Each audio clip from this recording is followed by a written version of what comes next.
کیا محرم الحرام کی جو خاص ہم ایک عزت اور تکریم دیکھتے ہیں تو یہ اسی امت کے ساتھ خاص ہے یا سابقہ میں بھی اس کی کوئی خاص فضیلت اور عزت و اکرام رہا ہے؟ محرم الحرام اس کا جو لفظ ہے، لفظی معنی ہے، وہ خود اس کی عظمت اور اس کی حرمت پر دلالت کرتا ہے۔ محرم کا معنی ہی یہ ہے کہ جو قابل احترام ہو اور اس حرمت والا ہو، اور حرام کا معنی بھی قابل احترام، تو یعنی وہ مہینہ جس کے اندر جنگ و جدل، فسادات، جھگڑے اور گناہ تو ویسے ہی ناجائز ہوتے ہیں، حرام ہوتے ہیں، لیکن مزید اس کی شناعت اور قباحت بڑھ جاتی ہے۔ تو محرم الحرام ان 4 مہینوں میں سے ہے جو حرمت والے مہینے کہلاتے ہیں، ذی القعدہ، ذی الحجہ اور محرم الحرام، اور چوتھا مہینہ رجب المرجب کا ہے۔ تو یہ ماہ محرم الحرام صرف اسی امت کے لیے حرمت والے مہینوں میں شمار نہیں ہوتا، یہ ہم سے پہلے کی جو امتیں ہیں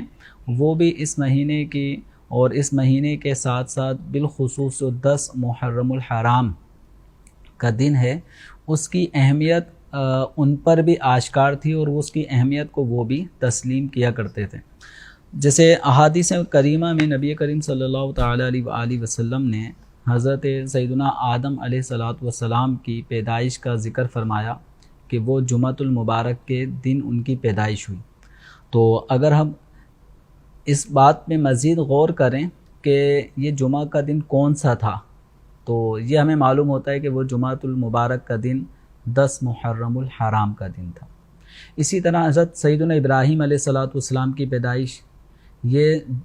عاشورہ یعنی 10 محرم الحرام جمعے کے دن ہوئی۔ اسی طریقے سے حضرت سیدنا عیسیٰ علیہ نبینا علیہ السلام کی پیدائش بھی عاشورے کے دن ہوئی۔ حضرت سیدنا موسیٰ علیہ نبینا علیہ السلام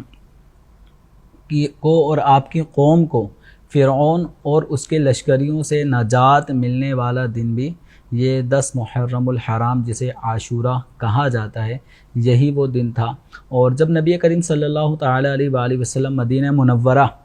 تشریف لائے مکہ مکرمہ سے، تو وہ جب آپ صلی اللہ تعالیٰ علیہ وسلم کا مدینہ منورہ میں قیام رہا، اور جب اس دوران محرم الحرام کا مہینہ شروع ہوا، تو آپ صلی اللہ تعالیٰ علیہ وآلہ وسلم نے یہودیوں کو اس مہینے کی تعظیم کرتے ہوئے یوں دیکھا کہ وہ 10 محرم الحرام کو روزہ رکھ رہے ہیں۔ تو نبی پاک صلی اللہ تعالیٰ علیہ وآلہ وسلم نے ان سے دریافت فرمایا کہ یہ کیا دن ہے، یعنی اس دن کی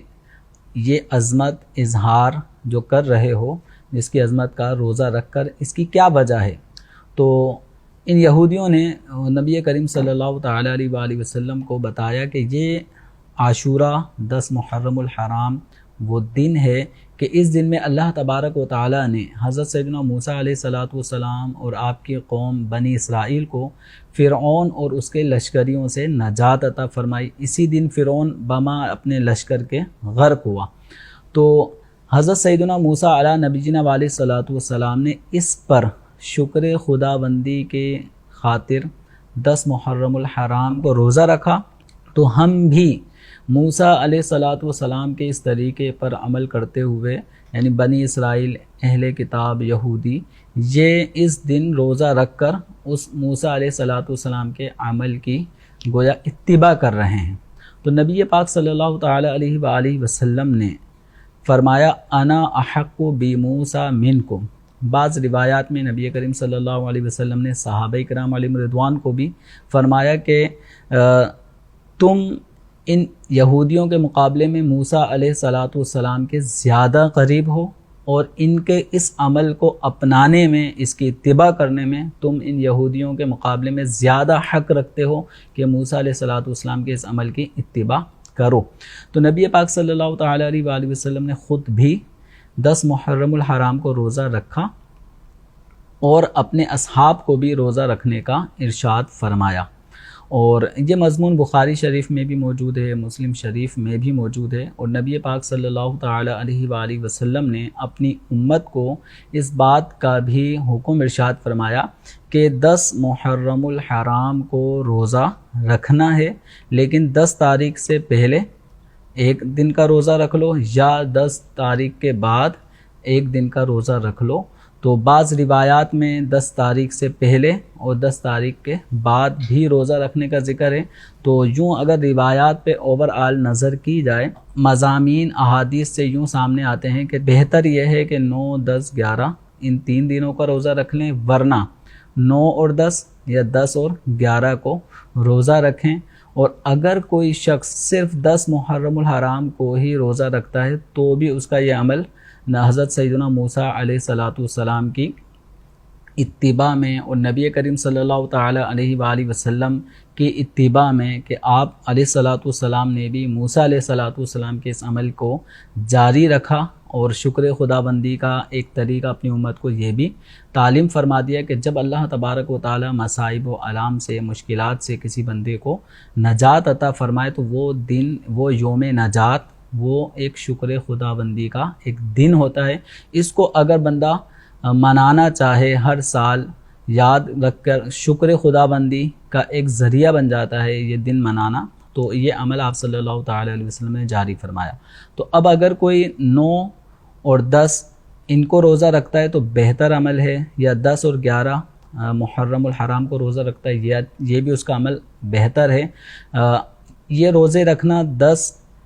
کا یا 10 کے ساتھ 9 یا 10 کے ساتھ 11 تو یہ رکھنا واجب نہیں ہے۔ تو اگر کسی نے 9 تاریخ کا روزہ نہیں رکھا یا 11 تاریخ کا روزہ 10 محرم الحرام کے روزے کے ساتھ نہیں رکھا تو وہ گناہ گار نہیں ہوگا۔ البتہ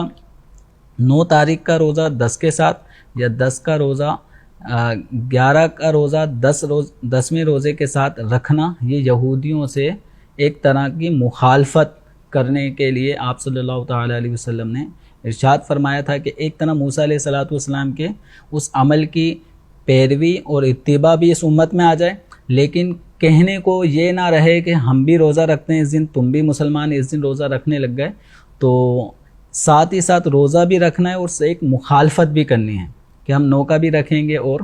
11 کا بھی رکھیں گے، یا 9 کا رکھیں گے یا 11 کا 10 کے ساتھ رکھیں گے۔ تو یوں یہودیوں کی مخالفت بھی ہو گئی اور موسیٰ علیہ السلام کے عمل کی موافقت بھی ہو گئی۔ اور یہ 10 محرم الحرام کی عظمت کا اظہار یوں بھی ہم سمجھ سکتے ہیں کہ جب نبی کریم صلی اللہ تعالی علیہ وآلہ وسلم کی امت پر ماہ رمضان کے روزے فرض نہیں ہوئے تھے، تو اس سے پہلے نبی کریم صلی اللہ تعالی علیہ وآلہ وسلم نے اپنی امت کو 10 محرم الحرام کے روزے رکھنے کا حکم فرمایا تھا۔ اور ایک قول یہ بھی ہے کہ رمضان شریف سے پہلے 10 محرم الحرام کا روزہ اس امت پر بھی فرض تھا۔